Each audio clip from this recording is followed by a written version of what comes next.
Hey there, Ron Sullivan here, your online hitting consultant. Thought we'd continue on with our Learning to Switch Hit series. And so far we've done the bucket drill, right? We're sitting on the bucket with a heavy ball. Use the baseball to kind of feel that same feeling, but adding a little bit more quickness, right? And then we've taken it to our feet now, where we're trying to get the ground underneath us.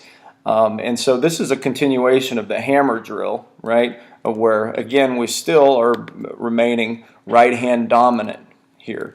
And so the goal here is we can learn and we can teach our body the same movement over and over again, right? But what we have to really be able to do is, I think ultimate coordination comes from being able to make adjustments and do what we want to do with our bottom hand here, right? So you can see here the tee is set up on the outside and one tee is set up on the inside. And so I'm working at hammering through as if there's like a nail or a big long nail, right, just over the tee that I'm trying to drive through, right? And so that gives me a feeling of extension and so forth. But the main goal here, look, is to teach ourselves to not get comfortable with one movement constantly. Something I see a lot with young players, and that normally the way that a young player will hit an outside pitch, right, because they've learned how to do the same swing over and over again. So in order to hit the outside pitch, they stay with the same hand pat, the same movement that they normally do, but they'll stick their butt out,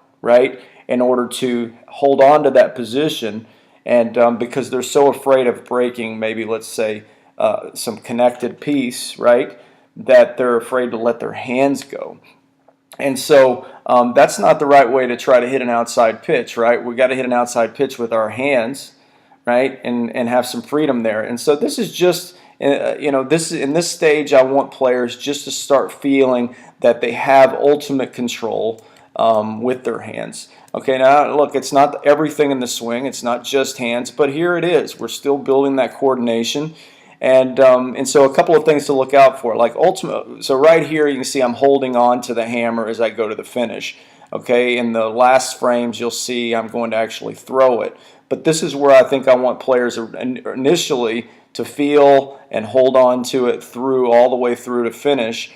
And then when we get to the end, we'll throw it. But let me point out some things real quick before we get onto that. You can see on the left-hand side for the inside pitch, right? Even here, you see my shoulders are staying closed.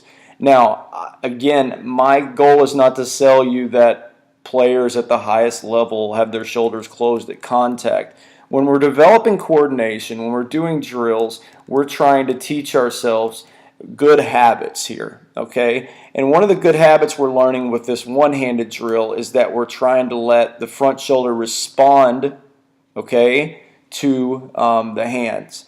And so when we bring the top hand in, it's inevitable, right? Your body is going to turn a little bit more because that top hand is going to be involved. But when you're just doing a one-handed drill like this, you do not want your body to rotate your hand around. It's just a really bad idea. And you see it particularly for an outside pitch, and this is why this is a great exercise. On an outside pitch, if that front shoulder comes out too much, you're not going to be a very effective hitter on the outer half of the plate. Okay, and so we're trying to remain on the pitch as long as possible there. And so we're just teaching ourselves good habits. Is your front shoulder going to be a little more open on an outside pitch in a real live situation? Probably. This isn't a live situation, and we're working at getting better. Okay, so, but you can see the main difference here is just this release of my hands. And then, of course, on an inside pitch, I'm going to hold my hands inside a little bit longer, right, to keep the hammer, if you will, through.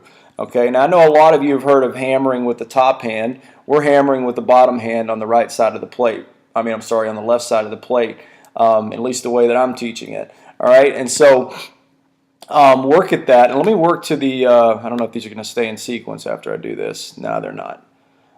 All right, we'll go ahead and break these up. All right, so, get a lot of coordination with just holding the hammer, okay? And look, there's a reason why I'm doing everything in this sequence. Now we're throwing the hammer. I would not recommend throwing the hammer if you haven't gotten really coordinated with the heavy ball drill and so forth, because what's going to happen is, for most players, is they're going to flip the hammer out of their hand. And you see here I'm still in ultimate control, just like I was in the drill, and then I'm going to release it out here. So it's hard to see from this angle, but the proper lag is there as I'm working through, right? And of course the so-called squaring it up is there. And so I'm just throwing the hammer right over the top of the tee. And you see I'm still on the pitch, right? Extremely important. And you're going to see the difference in when I throw it on the inside pitch, right? And you can do this drill on either side of the plate. It's not that, it's a great drill no matter what. But you can see here that the hammer is going to go in the direction probably of where I'm going to hit the inside pitch, or where I'm trying to hit the inside pitch. All right, and so it's just a fantastic drill for learning that coordination and making adjustments. But I think once the player starts throwing, and this is what's really important about this drill, I wouldn't, you can tell the player just throw it over the top of the tee. That's fine. Or you can continue giving them a target on the net, because if you don't, they will, especially if you've got younger players, they'll just try to throw the hammer. They're not going to try to direct their hands anyway. And so what we have to have them do is be able to see, okay, that hammer just went 3 feet left of where my target was. Okay, maybe I need to hold on to it a little bit longer, and that'll keep the right driving forces involved. Or if they're throwing it on the outside pitch and the hammer is going somewhere in this area, right? Well, they're holding it too long. They need to let their hands continue to work in that direction. Okay, so look, this is just another way of developing coordination and making adjustments. You can do the same thing with lower pitches. You can move the tee around. Again, the tee is not supposed to represent, excuse me, the tee is not supposed to represent the bat and ball location that you would have on a tee. It's just really giving us a target.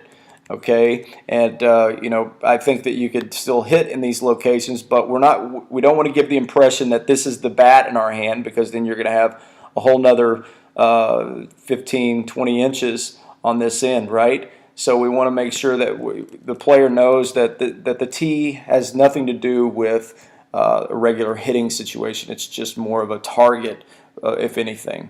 Okay, so this is, I think, a great way to feel adjustments. Learn how to get your players using their hands.